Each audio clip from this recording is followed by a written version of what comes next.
amati mbégteeg bànneex di ànd ak yéen ñi ñuy teewlu ci suñu chaîne bu mag bii di Archi TV ñoo ngi leen di ñaan ngeen di wéy di abonné ngir ngeen mën a jot suñu ay vidéo saa su ne.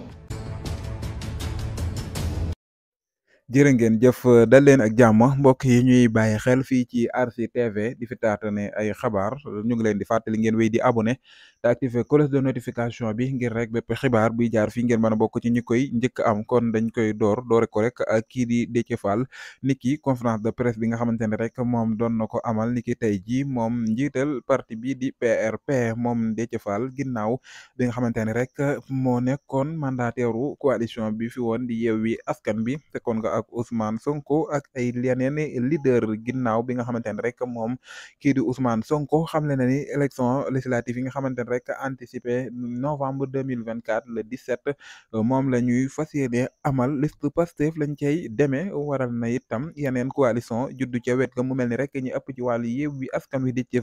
Fall Khalifa Sall waaye itam waa PUR ak sax yeneen candidat ñoom Bougane Gueye Pape Djibril Fall Anta Babacar Ngom ñu taxawal seen beneen coalition boo xamante ne rek bu mag lay doon ginnaaw bi nga xamante ne rek ñu bëri ñu ngi wax ay kaddu ni moom kii di Déthié Fall kat li waral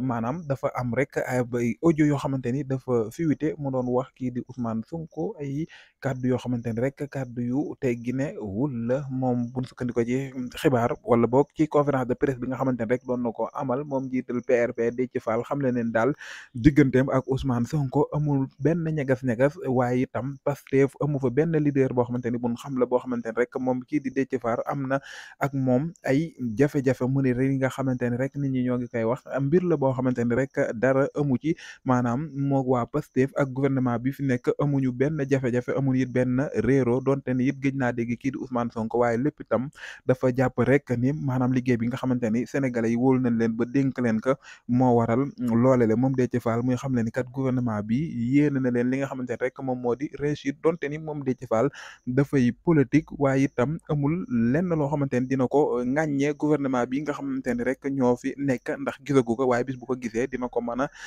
fésal moom Déthié Fall daal kon xam le na ni mook Ousmane Sonko amuñu benn réero jërë ngeen jëf mbokku internetu Archi TV wéy leen di abonné te activer cloche notification